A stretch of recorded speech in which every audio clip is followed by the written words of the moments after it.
Good morning, everyone, and welcome back to our third annual Digital Empowers Summit. For those of you who weren't here yesterday, I'm Mark DeCourcy, the Senior Vice President of the U.S. Chamber of Commerce Foundation, and I lead the Chamber's Corporate Citizenship Center. I'm joined by our partner, Balaji Ganapathy. Balaji? Hi, I'm Balaji Ganapathy. I'm the Chief Social Responsibility Officer for TCS. And welcome to day 2 of Digital Empowers. Thank you, Balaji. Everyone, when the Chamber Foundation and TCS Digital Empowers partnership began, we sought to create a platform for the social innovation community to come together, exchange ideas and exchange best practices, and basically learn from one another as we all drive meaningful change in every aspect of society. And along the way, we've met some amazing individuals and incredible organizations that are doing things to change the world through the power of partnerships. That's right, Mark. We are very excited to bring you day 2 of the summit. Day 1 was a fabulous day. And for those of you who were not able to participate, you can go back and look at the panels, the wealth of knowledge, the relevance of topics, and the level of engagement was really high. Today, the purpose of Digital Empowers is stronger than ever before. And we are starting by recognizing innovative partnerships that are delivering real change. We're going to honor 6 exemplary organizations and partnerships for their achievements in accelerating impact for business and social good. And the 6 categories are connected society, the future of work, industry frontiers, social and cultural impact, and tech for good in emerging economies. These organizations that we are recognizing are all unique, but they are similar in that all of them are leveraging the power of technology in a transformative way to create a tangible impact on society. So Mark, would you like to introduce the first category and the recognition? You bet I would. So we're thrilled, everyone, to recognize our first honoree, Amazon Community Flex Deliveries. They are being recognized in the Connected Society category. So through Amazon Flex Network, Amazon and its partners have donated delivery services to bring millions of meals to those in need in over 25 cities across our country to support hunger relief efforts during this pandemic. In a few minutes, we're going to hear from Amazon's Bettina Stix and Bread for the City's George Jones on this incredible effort. I got to tell you, whenever there's been a humanitarian crisis and the Chamber Foundation has reached out to Amazon, we reach out to Bettina, and she's always been there for us. Next up, and so the second category is Tech for Good in Emerging Economies. Yes, we're excited to recognize Digital Acceleration for the Transformation of Africa, or DATA. This organization, and you're going to be really excited to hear what they have to say. They are creating better health outcomes in West Africa by creating a pipeline for US technology entrepreneurs to transform healthcare in Africa using the power of machine learning and AI.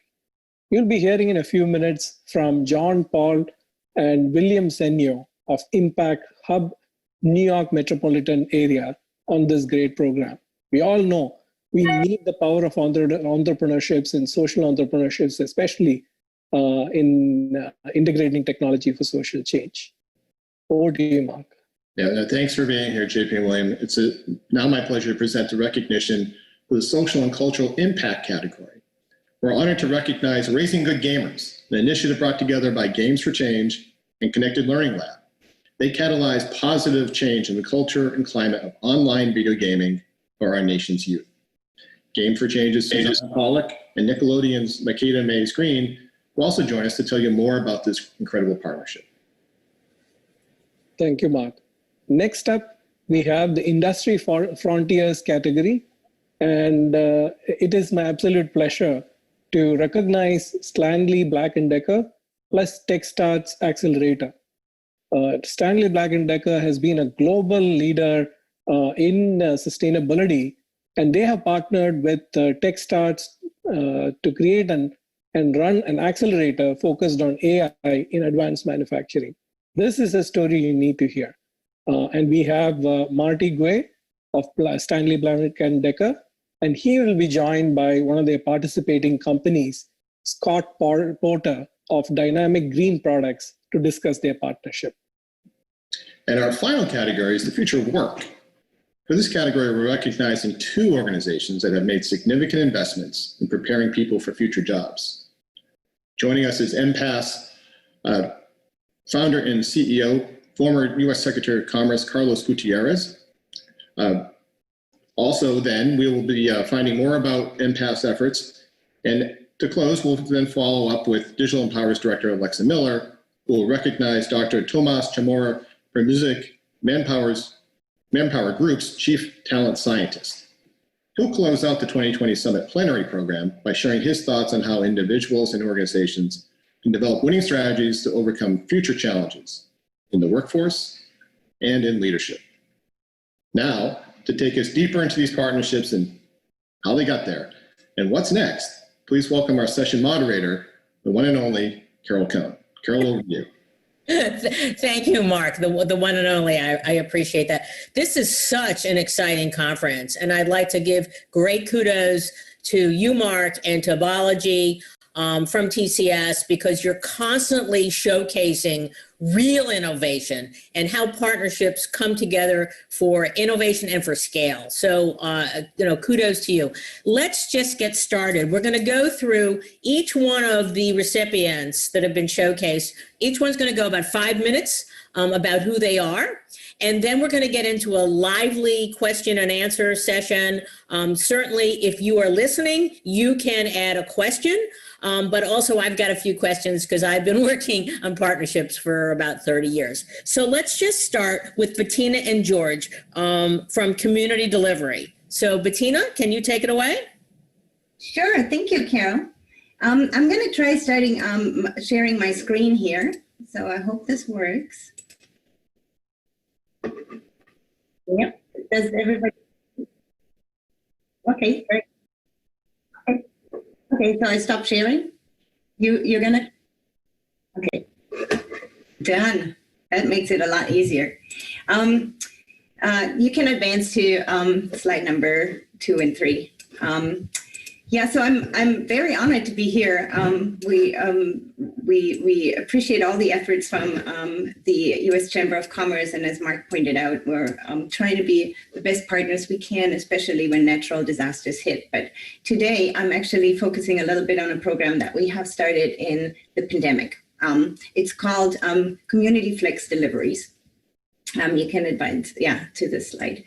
At Amazon, we're committed to helping the communities where our employees live and work, and we're particularly focused on supporting families with children in need, especially those that are underrepresented. We want them to have the best future that they deserve, and a big part of this is to make sure that families have food. We also believe that leveraging what Amazon is best at and known and trusted for is worth offering to our communities, such as our logistics. So when the pandemic hit and countries and states issued stay-home orders, we realized that we may have a tool to help. You can go on to the next slide. We've all seen the pictures of those long lines. This one is, I think, the San Antonio Food Bank in Texas. And when businesses were shut down due to the pandemic, we all also know that 30 million Americans were suddenly out of work and struggled to get by just without their regular incomes. At the same time, food banks and food pantries struggled to serve their clients because pick up food in congregate settings became difficult. So our partners around the country started having pickup locations, drive-throughs in order to get to their clients. So we wondered, is this something that we can offer? Can we not deliver the food directly to the clients? And this is the next slide. So we went to work. Engineers and operation managers of our last mile fleet, spun up a basic program that was built on top of our services that we usually use to deliver groceries and packages to Amazon customers. If you are an Amazon customer, you may have heard, and you live in a city that has those programs, you may have ordered from Prime Now or Prime Fresh yourself. Especially in the pandemic, it was a good way to get your groceries within a short period of time. Somebody shows up at your doorstep with a bag of groceries that was picked and assembled either at an Amazon facility or at Whole Foods, for example. What we did in the case of Community Flex deliveries is those groceries were actually assembled at the food banks and the food agencies, and then our drivers came, picked it up, and delivered it to the addresses of their clients. Next slide, please. In the previous picture, you saw one of our flex drivers, but in some instances, we also use big vans like this one, or sometimes also, you may know this also, a treasure truck, which is actually a fun truck that we use in certain cities to kind of surprise with discounts, and we put them also to use. Next slide, please. We have delivered more than 8 million meals straight to the doorsteps of seniors, families, and children in need since we partnered with our food bank and agency partners. And next slide, please. And not only did we deliver those meals in the U.S. in 25 cities, but also in a few locations globally in Melbourne, Tokyo, Singapore, Madrid, Valencia, and London. In the UK, additionally, we also teamed up with a nonprofit called Magic Breakfast. Magic Breakfast helps children deliver school meals to children that are of risk of hunger. And in COVID-19, with those restrictions, we deliver those breakfasts directly to the children. Amazon has also, next slide, please. Amazon has also piloted hundreds of thousands of meals with Portland Public Schools, Seattle Public Schools, and we delivered meals and devices for the Los Angeles Unified School District. And as you can see in this picture, we adapted all kinds of delivery bags, like whatever our food agency provided, paper bags, plastic bags, big boxes for an entire month for senior citizens. And our drivers did the best to kind of accommodate them in their cars and really pack it up and make sure that those clients received their food timely. Next slide. And so one of our first partners was actually Bread for the City in Anacostia, DC. Bread for the City has already been receiving regular donations from us for shelf-stable food, for hygiene items, clothes, and we had ongoing partnership discussions, and we discussed the need for Bread for the City long before the pandemic to deliver clients at home. So when the pandemic hit and we reached out to Bread for the City to ask them if this was a service that they would like to make use of. And we'll show in a quick video before I hand it over to my friend George Jones from Bread for the City. Bread for the City has been around for almost 46 years here in Washington, D.C. When the pandemic hit, food was still the first thing that became critical for folks. Everybody was hunkering down. It was this challenge of how are people going to make sure that they can eat and their children can eat. There was this natural opportunity. Amazon, with this expertise around delivery and our need to then get food to people in the safest way possible. We got 20, y'all. It was critical for them to get involved quickly. By the end of March or the beginning of April, Amazon had already created a system where they could start delivering groceries for us. We're reaching more people than ever. You want to put some in the back seat? We try and make it easy as possible for them to get them their bag before they can get out real quick. I always sign up when I can see it, if I'm available. I feel like you're actually doing something for the community, and the community needs everything they can get right now. All right, guys, I'm off to my day. Means for our community. So we're really grateful for Amazon sort of helping us both stand up this new model of service and helping us really see into the future of what it could be.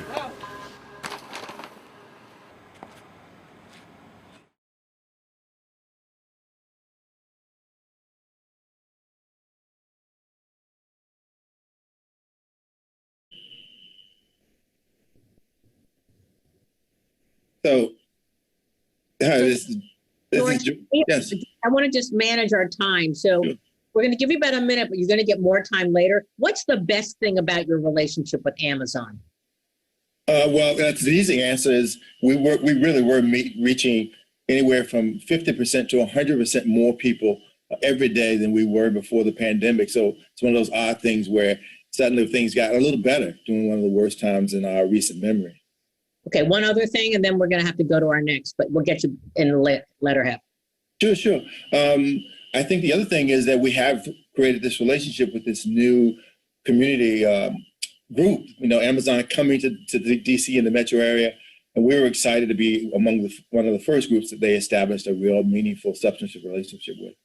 Well, super. Okay, so both you and Bettina have about almost 25 years of service for your companies and organizations. And so you've got a lot of learnings. We're going to get into those in a bit later. So thank you very much. It's an amazing, amazing action and effort. Let's now go to our next organization, Tech for Good in Emerging Economies, and John Paul and your partner, William. Thank you. Thank you so much for having us. We're so excited to be here. And it's such an honor and privilege to be able to talk about this topic today, which is a very meaningful topic for William and I, which is a partnership between Impact Hub New York Metropolitan Area and Impact Hub Accra, which is basically designed to lift impactful entrepreneurs on both sides of the Atlantic. And given the number of opportunities that there are today to use new technologies and to leverage existing technologies to provide opportunities for entrepreneurs, both who are in underserved communities in the US, as well as emerging entrepreneurs that are coming out of places like Ghana. It's just very exciting to be able to build some very interesting and new value on top of the infrastructure that's available. So I'm here representing Impact Hub New York Metropolitan Area and joined by William, who's representing Impact Hub Accra. And Impact Hub is a global association of entrepreneurial communities that are in more than 100 cities and 55 countries. These are locally rooted organizations. We support entrepreneurs and change makers through events, through programs, and during non-COVID times, spaces designed to help impactful ideas succeed, all in alignment with the 2030 Sustainable Development Goals, which I'm sure many of the people in the audience have heard of and are very passionate about. So our partnership began basically in 2012. So this is a long-term partnership. When I actually met William in New York at an event on the floor of the New York Stock Exchange. And we had a chance to get to know each other a little bit more. We had a chance to talk about some of the issues that were facing both New Yorkers and people in Ghana. And after being in touch and having had an opportunity to also work with a whole group of shared friends and who also had a vision to make a very strong impact, we ended up working to co-found the hub in Accra, Ghana, and had worked to build that hub over the course of many years. And I mention that because I think one of the lessons that's very important for partnerships in general is that there was a spirit that we shared of collaboration and a spirit of learning, a spirit of diving in and taking a plunge, to take a risk, to do something bold and do something meaningful together that has informed the path of this partnership for many years, that had evolved from us starting a hub in Accra to now me going back and working on a hub in New York and including and working diligently with William and the Impact Hub Accra team to continue to build a connection between communities here that also need support in Accra. And so it's very meaningful, I think, for both of us to be able to, over time, not just for the glory of putting together a program, but of really being dedicated over time to each other's communities to really make a long-lasting difference. And as many people know, it takes a really long time to understand how to do that, how to be effective. And that's something that we want, long-term engagement. So I'm actually going to hand it over to William to talk a little bit about what this partnership can mean and how it can really empower people in Ghana. Thank you, JP, for setting that up. And taking it from there, what I will stress is that for global communities to develop a shared vision, there has to be a certain level of unlikely players at the table. And for people, young entrepreneurs and innovators emerging in parts of Africa, it can sometimes feel like a lonely world when you can see a lot of global movement on big goals, but very little engagement connecting back to the continent. So partnerships like this that cross the Atlantic and lift people up from this side to engage on the same level has two values. Access to capital, and a lot of what is entrepreneurship when there's no capital to actually drive ideas. So if you live, you're a young entrepreneur in Accra, Ghana, West African nation, small GDP, ambitious nation, but limited in resources, you're having to try to scrape around a local economy to raise small capital to push bold ideas. And the goal of some of these partnerships is to connect local entrepreneurs to global resources that exist in centers like the US, where there's an abundance of capital. So a big part of the relationship is around connecting to capital. The second part of the relationship is connected to knowledge. So the curve for innovation, because of the limitations of R&D, can be really long for early stage entrepreneurs in parts of Ghana and West Africa. So how do you accelerate ideas from ideas to product and to market? And part of this relationship is also that, creating relationships where talent can move from New York into Accra to accelerate progress. So it's part of this whole global issue of misalignment of talent. There's an excess of talent sitting in parts of the world with fewer problems to fix, and then an excess of problems sitting in parts of the world with fewer talent to fix it. And this relationship creates that symbiotic relationship where we can connect those two. And we've run that through multiple programs and events in both countries that brings people together for collaboration. Perfect.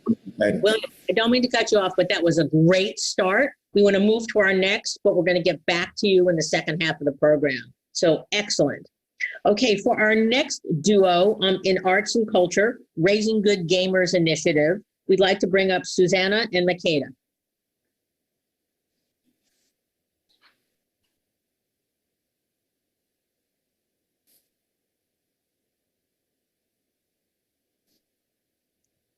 Susanna. Yes, are we live?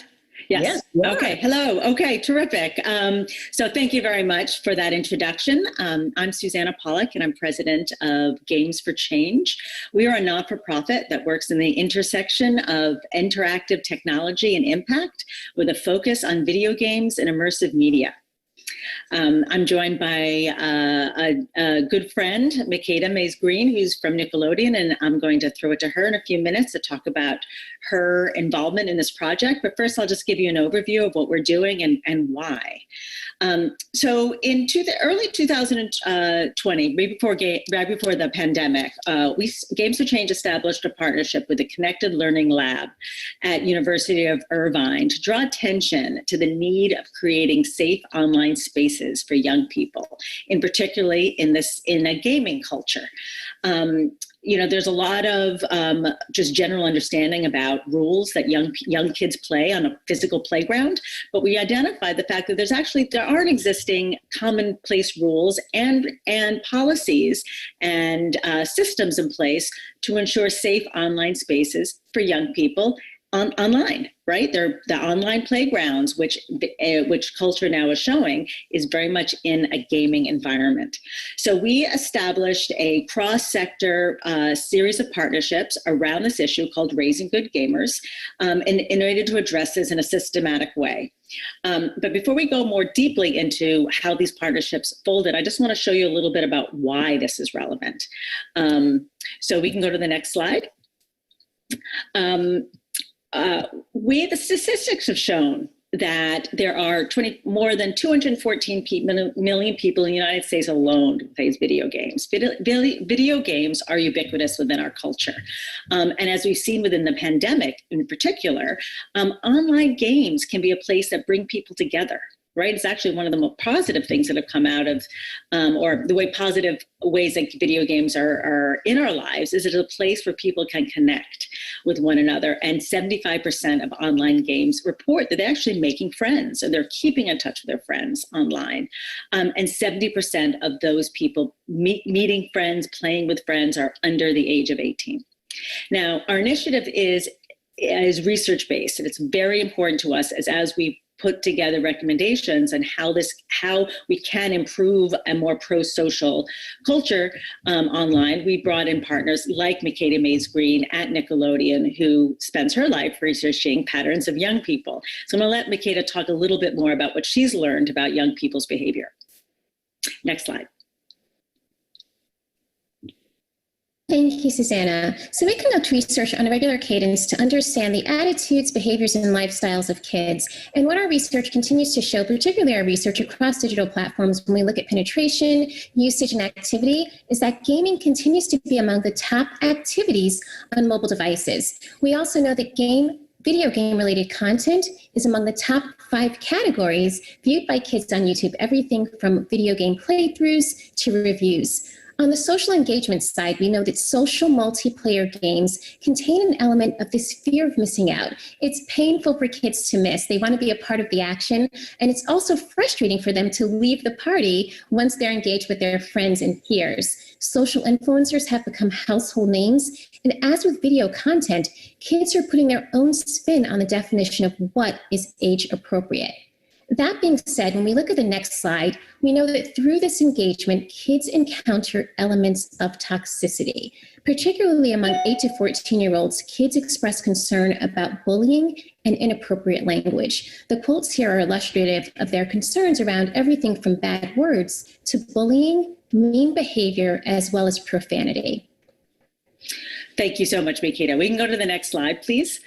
So the vision and opportunity that we see within Raising Good Gamers is to catalyze positive change in the culture and climate of online gaming for youth. And we've developed an integrated framework that incentivizes pro-social game behavior as opposed to acknowledging the negative kind of connotations that social influencers or even game players have within that environment. We can mitigate the systemic bias, hate, and harassment that have marginalized youth and people at large are experienced within game communities. And leveraging peer moderation, mentorship, as well as diversifying participation. And we very much want to focus on elevating minority voices. Next slide, please. Our approach is really four areas of attention. One is cross-sector, and this speaks to the partnership opportunities. So we are focusing on a very wide cross-sector reach of people who are working in the games industry as developers or publishers, but we're also looking outside of those groups into advocacy groups, educators, parents, youth, researchers. There's a slide in a minute which I'll show, which shows the ecosystem to that. We're also youth-driven, research-led, and asset-based. Let young people have the voice in this process. If you go to the next slide, next one after that, please. The ecosystem framework. So this is something I just want to bring to your attention of how we look at partnerships. It's not just about brand partnerships or media partnerships. We want to develop partnerships with parents and families, with educators, with influence and streamers that Makeda talked about. And then there's another concentric circle outside of that are the industry partners and the policymakers, as well as researchers and funders, of course, and advocates and activists. If you go to the next slide. So Susanna, here's what we're going to do, because we've got to go to our next team. Okay. Those are a lot of partners, but I know. Yeah, we'll get there. We're going to get there because we really want to know how to do that. So thank you so much. That was fantastic. Let's go next to Industry Frontiers with Marty and Scott, and it's from Stanley, and also their Techstars Accelerator. So Marty, take it away.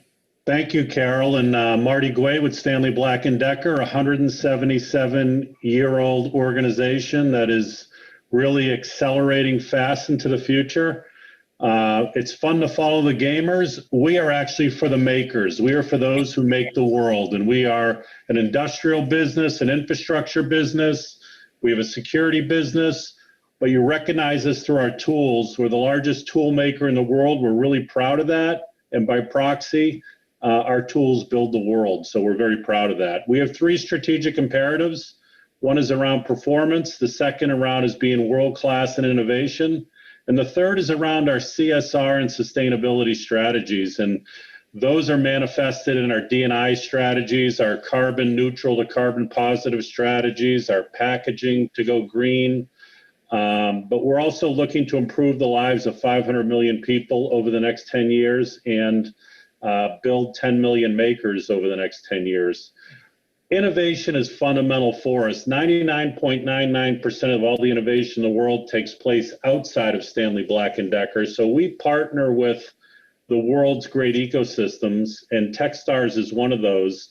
Today, we're going to showcase what we've done with Dynamic Green Products around sustainability. And a friend and a colleague of ours, Scott Porter, through bio-based cleaning, bio-based lubricant oils, and products, and we're really proud of it. We partner with companies and specifically startups because we want to accelerate our strategies, because we want to find adjacencies, we want to really understand the world. So we go outside to really help our customers, and we're proud of that. Scott, I'm going to let you take it away and do what you do best, is we'll talk about a great American startup. Thank you, Marty, and thank you, Carol. I appreciate it.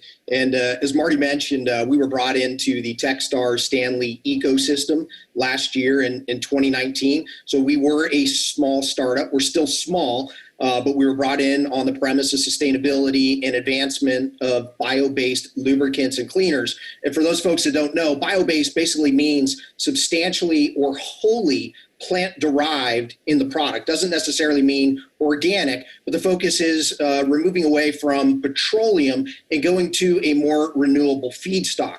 So when Stanley brought us in, I mean, not only are we tremendously privileged and grateful to be tied to such an iconic brand and company, but the fact that you have a global leader in hardline tools that is interested in fluids, because ultimately these fluids get out into the environment. They're exposed from an inhalation, a dermal, an ingestion perspective. You know, it was really amazing to be brought into that ecosystem. And for a small company like us, partnership is critical because we get to leverage the know-how and the experience of the folks at Stanley Black & Decker. And Marty mentioned 177 years. We're 5 years into this, so we've got a lot of catching up to do. But, you know, reaching out and having the partnership with guys and gals like Marty that have 30 plus years of not only know-how, but the manufacturing experience, the intellectual property, you know, everything that they bring to the table is amazing for a small company. And how that relates to COVID, we were not in the hard line, we were not in the PPE, but Stanley said, hey, we have essential workers, we need help, you make fluids, can you build a hand sanitizer? So we went out there and we sourced the cleanest alcohol available. We built a product from the ground floor up with a very simple mandate from Stanley. It was, we want safety, safety, and safety. And that was the directive. And of course, we still used our bio-based material. So alcohol is bio-based, but we use a bio-based plant thickener. We made sure that our fragrances were essential oils. So we did everything possible to maintain our standards, but really help Stanley build a safe product and then leverage their partnership to bring that to the world. So today we're actually bringing hand sanitizer under various Stanley brands, Stanley, Black & Decker, Craftsman, and their Stanley Earth brand at Home Depot, Lowe's, and other entities. So it's very exciting, but it's all enabled by partnership and the fact that big companies are willing to support innovative small companies and help produce that at scale to consumers around the world. So it's very exciting, and it's you know, privileged to be part of the Stanley team. Super. So thank you, Scott and Marty. We're running a little bit long, so I want to turn it over to our last wonderful idea. It's called the Future of Work. and it's called Empath is the organization, and Carlos Gutierrez, who you may know and recall as U.S. Secretary of Commerce, also a phenomenal CEO of Kellogg. So Carlos, if you could share what is Empath and what is the future of work?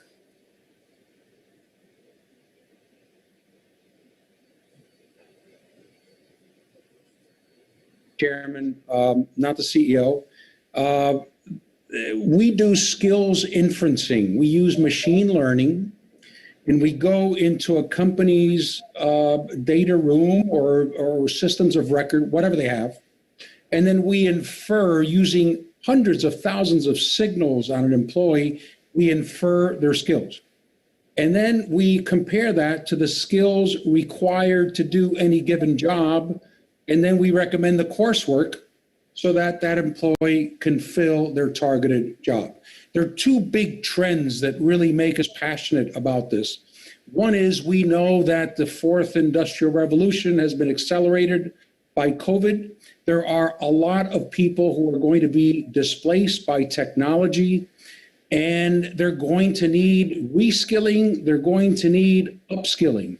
The interesting thing is that as I talk to people, and I'll say, what skills do you have? They'll say, I don't know. We're not used to thinking in terms of skills. The second thing that we've seen happening in the corporate world is there's been this trend of using skills and diplomas as the key currency and not just diplomas. And that is a trend that's been happening for quite a while, but the tools haven't been available. And what we do is we bring the tools to the corporate world. We do it in a way that's non-biased. So we don't infer resumes. We don't infer LinkedIn. In a resume, you look at a resume and some people look at keywords, but invariably you can tell the color of a person, where they were born, female or male, and that could create biases. No biases. It's just about skills. We also empower employees. They know what their skills are. They know how they can get to the future targeted job. And employees today want that kind of direction. What am I good at? What do I need? Give me some coaching. And then finally, we make managers better managers. The conversation goes from anecdotal subjectivity, performance reviews and coaching sessions. The conversation changes to skills. What are your skills? How can we help you improve your skills? And how can we help you get to where you want to go? Terrific. And you were very succinct, and we appreciate that. So I'd now like to turn us to the conversation. And so since these are such incredible and diverse dynamic partnerships, I want to go right to cut to the chase. What are the one or two secrets to making your partnerships extraordinary? Okay, so let's just start with Bettina and George. What's the special sauce that makes your partnership really work well? This is George. I would say that you have to center the people you're trying to serve at all of your solutions. You have to be thinking about what your community wants, what the end user, to use a corporate term. And that's what we always try to do at Breadth of the City is what is best for what would our community want when we're trying to offer them support and service. And how do you make sure that Amazon understands that? Because Amazon, they're going fast, they're going forward, they're about logistics. How do you get that to be understood? Yeah, we've had a really open, honest, transparent relationship. Amazon, to its credit, has always asked us what's working and what's not working. That's been really important. And we've been willing to say, here's the things that are working and here are the things we need to improve on. And again, at the center of it is always what is going to be best for the people we're trying to serve. Excellent. Okay, let's move on to, how about John Paul and William? What's the secret to your success of your relationship? I think for me, if I can speak for Impact Hub in this partnership, it's mutual shared value, which is this idea that there's something for either parties and that they are not doing this just out of charity, that there is value that we bring to the table and it's an exchange exchange of that value, that there's a whole new market that sits in an emerging giant like Africa for companies on the other side of the Atlantic to take advantage of and engage with that next generation of entrepreneurs and create value that is both in two ways, impact and also profitable in the long run. So for us, that idea should always be central, will always be central to our engagement, that we bring some value to the table, and Impact Hub New York also brings value. How did you get to that discussion? Was it over months or years, or did you write it down? How did you codify it? I think we've been lucky to have a personal relationship that then translated into a business relationship. Okay.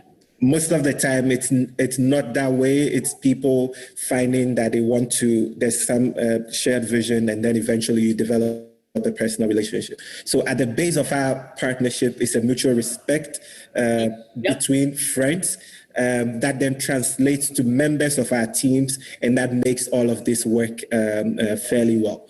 I would say that for me. I don't know what John Paul. JP, how did you make this work in terms of making the partnership really excel? Yeah, I mean, I think William nailed it. But I think as well, it's just engagement over time. Not we're going to do one program and then we do other programs with other people, whatever. It's just this over the course of time, getting to know really well what the needs are, what works, what doesn't work, and being dedicated to doing that. And the long-term dedication and commitment, I think, is very important. Great. Okay. Let's go to Susanna and Makeda. But Susanna, you have a zillion partners, and you showed the concentric circles. How do you make those work? Well, on this initiative, we're at the beginning of that process. So we've sold a vision, or we've brought in partners who share a vision, right? Who all have said, yes, we want to help support this initiative. Now our job is how to leverage those relationships so that the partners and people who have signed on, right? It's not just organizations. Each of these organizations is represented by a person, right? Who says, I want to help drive this initiative forward and help keep them engaged. What we did, our process in that, we invited people into a convening where we brought groups of people together, and we had a workshop over a day and a half to explore what this issue was. So from the beginning, we asked people to contribute and weigh in, from an intellectual standpoint, not from pockets or from a long-term commitment, right? So out of that, we actually developed a shared agenda. And that is how we've approached this, is like, we can share this agenda and we can acknowledge that different partners can bring a different perspective to the table, and also to different levels of commitment. It wasn't a one-size-fits-all approach. And even in this relationship with Makeda, who signed on, right, to be an advisor, some of that is left to be defined, still to be defined. But there's a shared vision. So it's not perfect from the start. It's a convening, you're listening, you have different levels. Makeda, do you have anything to add to, you are one relationship, but you get a lot of knowledge. Well, Nickelodeon's got lots of partners, so. Any thoughts? One thing that I'll say that's really special about this relationship is that we're breaking down the silos. So we're creating this interdisciplinary approach to how we cultivate a community of gamers. So when you combine developers, producers, policymakers, educators, and researchers, we create a vehicle to drive meaningful change. Great, super. A lot of complexity, but we've got some core key gems in there, how to distill it. Okay, let's talk about Marty and Scott. Interest, Techstars is great. Stanley is huge. Scott talked a little bit about the personalization, but what's the secret sauce to making it work? I think all organizations solve for synchronization, and larger companies have a harder time for it. So that's why some people say larger companies move slow, smaller companies move fast. And we're trying to synchronize all of our company together to make sure we don't get out of the swim lanes. But I want to go back to Carlos and George's point, because I do think all of this starts with people. And I always tell people that I work with, you live in the world that's been created, or you create the world you want to live in. And we want to live in a world where we activate people to full potentiality. And we have to do that inside of our company and outside of our company. So I think as leaders, our job is to create forums for people to be successful, to bring their hope, dreams, and aspirations to be whatever they can be. So we have to be open to the outside world as a large organization and be nimble enough to listen and listen more and let things go and form. Scott, I'll let you chime in too.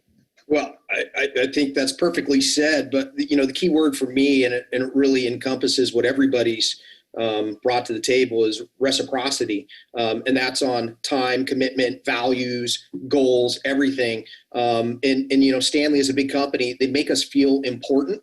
And I always joke with Marty is, we feel like the mouse working with the elephant, but the elephant makes us feel like we're part of the bigger plan. And I think that's really important. So, there's always speed differences. There's always, these paths that aren't parallel, but the fact that they're committed, they spend the time, they respect us, they listen to us. That's wildly important for a small company. And Marty and Stanley make us feel important, and we appreciate that. I love what you said, Scott. Wildly important to make us, feel that you're important to them, and it's based on time, commitment, values, goals, sharing them. Very well stated. Carlos, you have been in businesses of all types, but you've got with Empath a new way of really unlocking potential. So can you talk about a little bit more about that? And then if you've got partners that you've worked with, because you obviously want this to be used by companies. And so how are companies responding to this? It's a very new way. AI, I don't know. It's not, that's not humanity. It's not the HR department. It's not hands-on. So can you talk a little bit about that?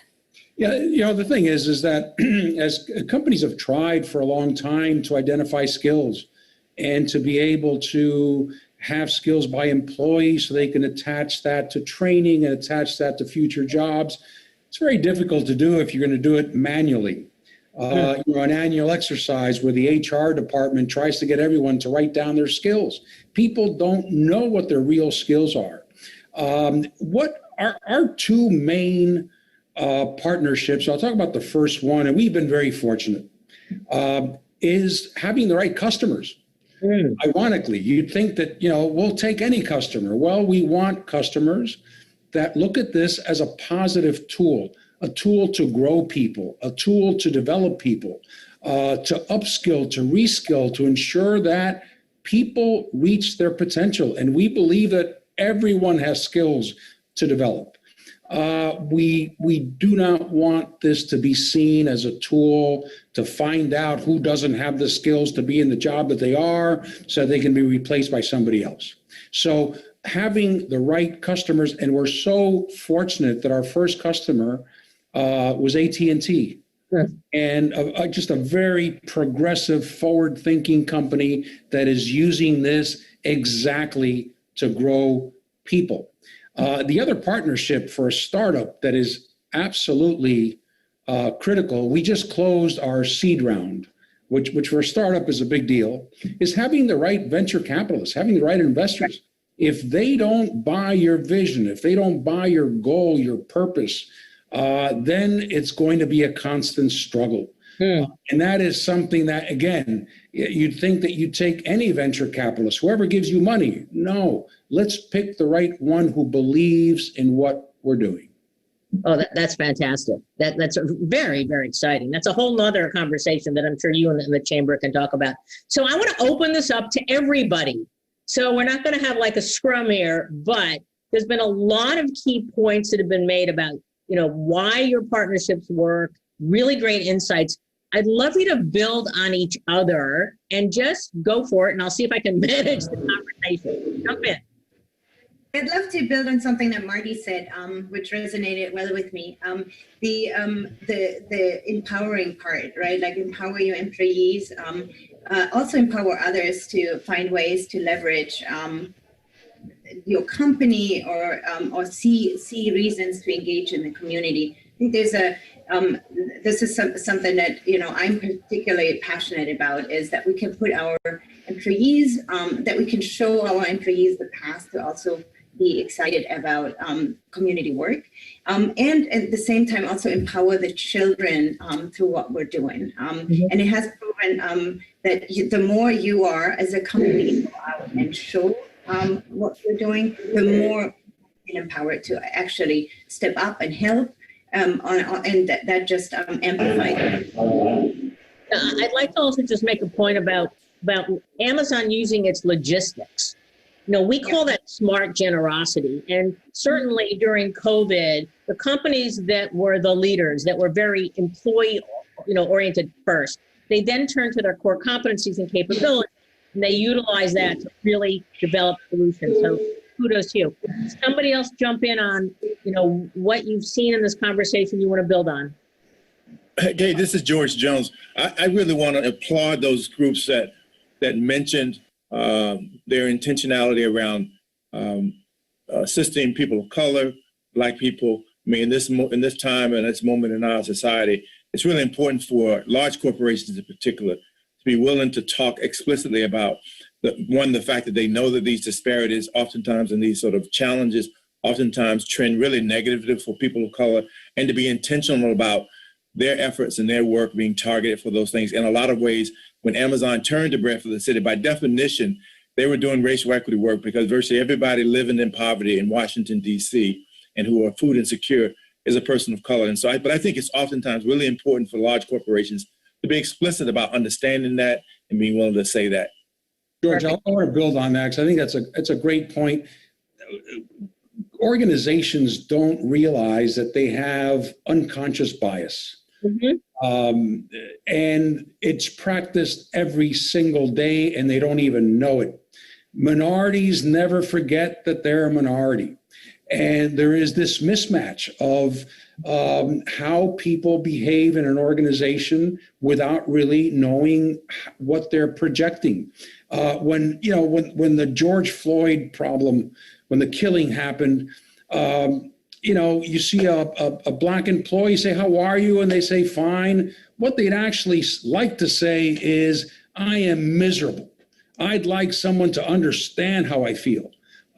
So creating that type of an environment where people can be themselves and people can actually show empathy to others. So when we infer skills, we use IDs. We don't use names in order to get any biases out of the way. And it's interesting to see how minorities come to the top because they have hidden skills that even haven't been discovered. But actually, I'd like to build on that a little more, and also about building on what George said and about what William had said as well, which is the opportunity to think differently about engagements.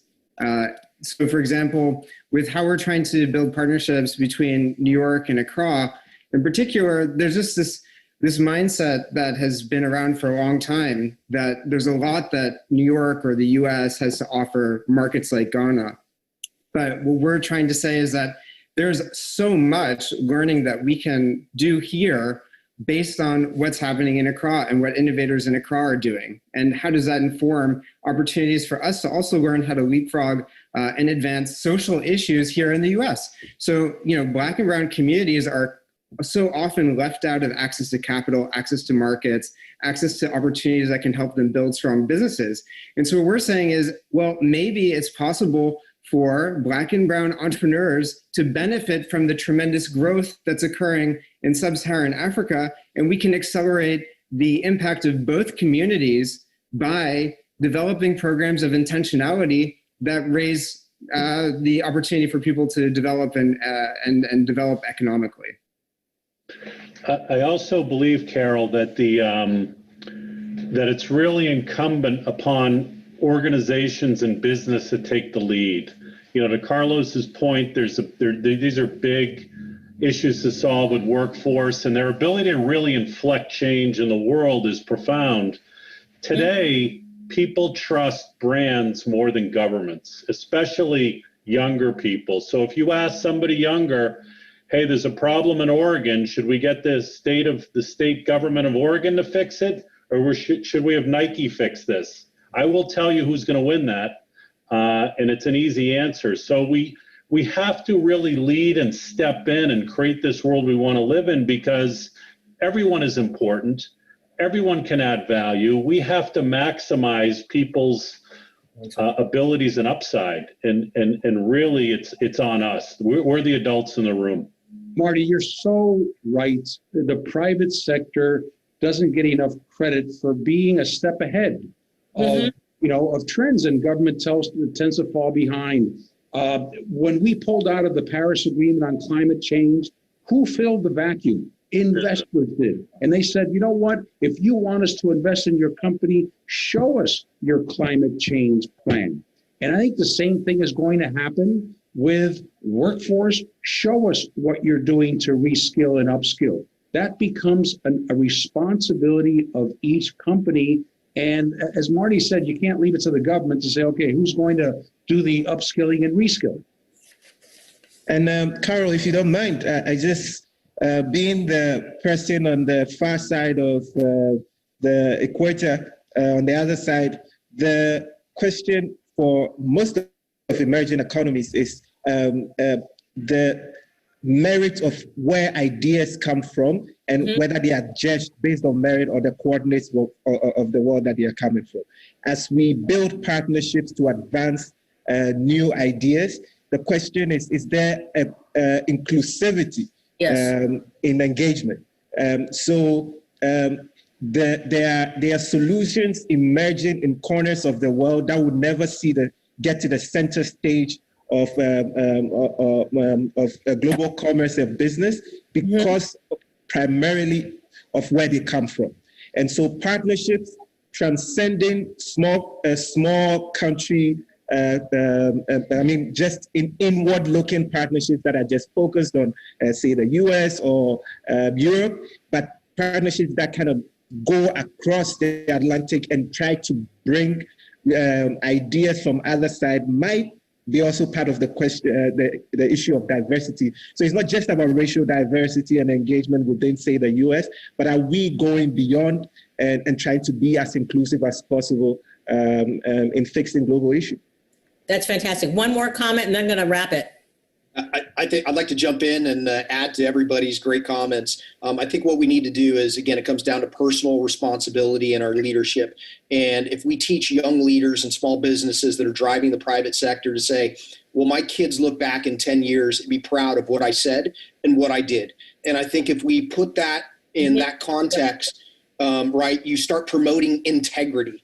And I think that's a key word, right, is integrity in business. We have to make profits, right? We have to pay bills, but it's important. And every day that I work, I think about, will my wife be proud? Will my kids be proud? Will people that don't know me consider me a role model? And if we teach that right from the very beginning, we will change our future for the better. That's fantastic to end up on there. This has been a phenomenal conversation, so thank you. Maybe we should come back again next year and do round 2 of it. I'd just like to say that technology enables. Technology by itself is not human, but what you have all done applying technology, whether it's an impact hub from around the globe connecting people to ideas, tools, capital, knowledge, whether it's taking, a very large company, Amazon, taking its core logistics, its smart generosity, and bringing it down to the local level, somebody on the block that needs food in Washington. I love the fact of the comment, they make us feel important. Listening is really core to partnerships, reciprocity of time, commitment, values, and goals, developing a shared agenda, creating forums for sharing the information and not being perfect, guys. You're evolving over time. I love what Carlos is doing with Empath and getting rid of unconscious bias so that the true potential of people can rise to the challenge. Because I think you all have one common theme. It's about taking what you do and, adding your, I always call it miracle grow, so that the potential, whomever your recipients are, is going to blossom. So inclusivity, integrity, ideas can come from anywhere. Finding the right investors for your seed capital, and business needs to take the lead. So I want to thank TCS and the Chamber. This has been an amazing group. You have tremendous knowledge. Keep going, share it via blogs. If you want to come on my podcast, let me know. I want to share more because each one of you could have an hour conversation. Thank you so much. Thank you. Thank you. Thank you. Thank you.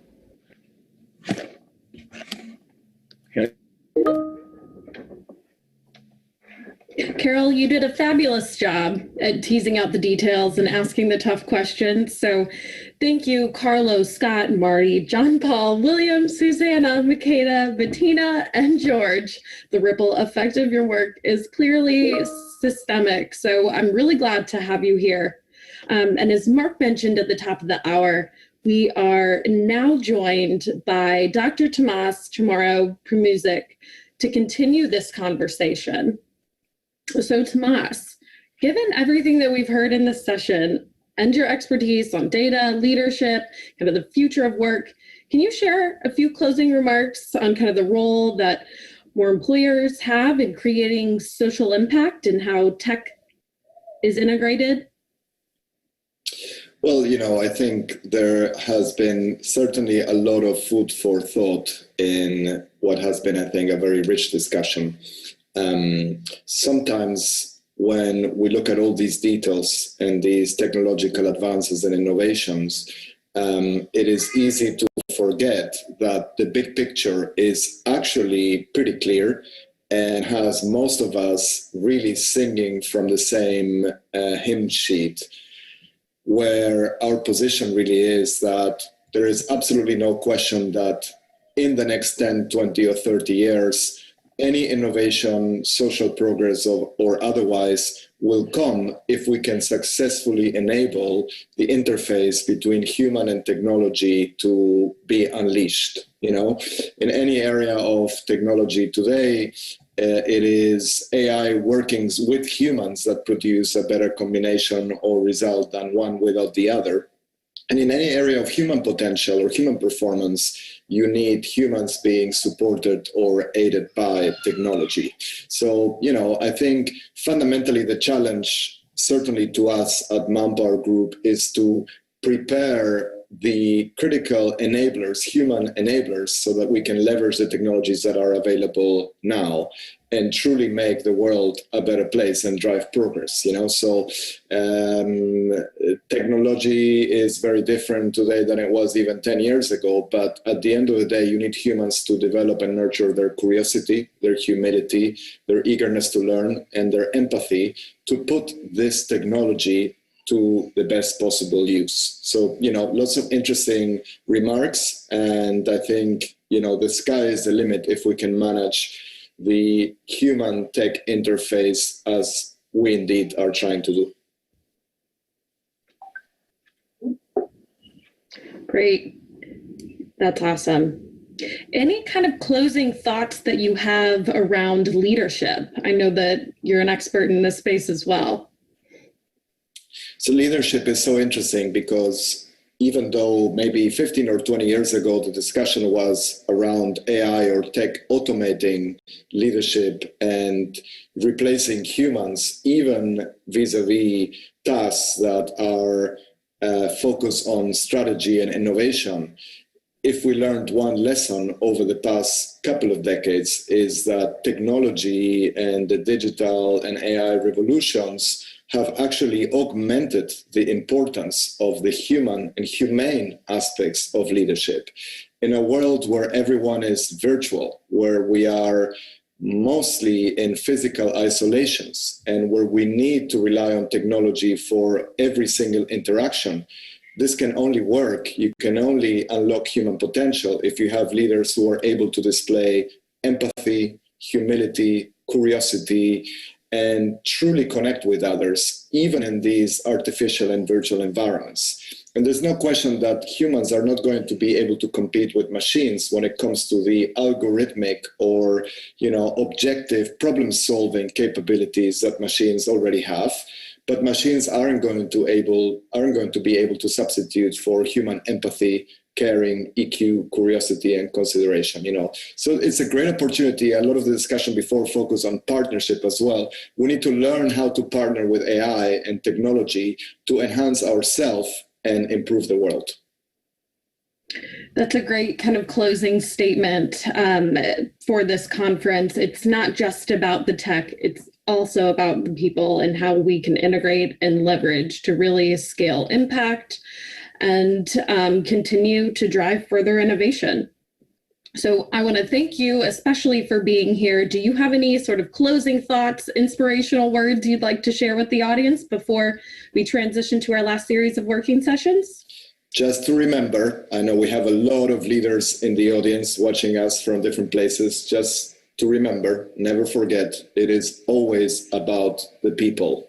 Humans are the most adaptable species on Earth, and we've managed to invent and create all these technologies that enable us to even keep going and remain productive and engaged and performing in the hardest of circumstances. We need to keep fostering and nurturing human potential so that the next crisis, and there's always going to be one, is managed in the best possible way.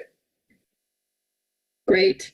Thank you so much. And that looks to be a wrap on the 3rd annual Digital Empower Summit. So thank you to everyone who's tuned in over the past 2 days, to TCS for supporting this program, and welcome to our 3rd, well, I guess we've got three breakouts.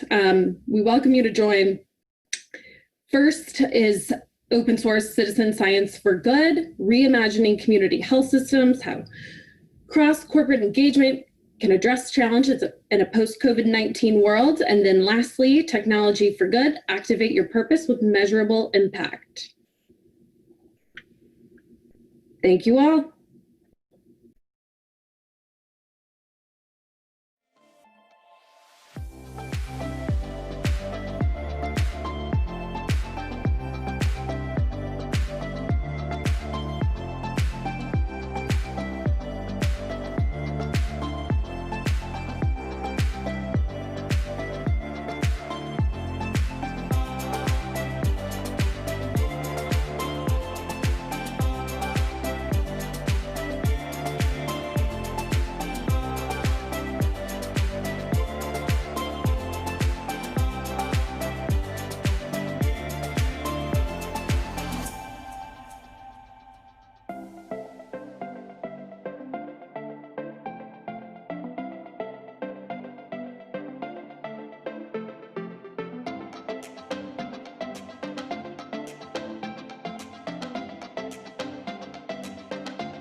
Thank you.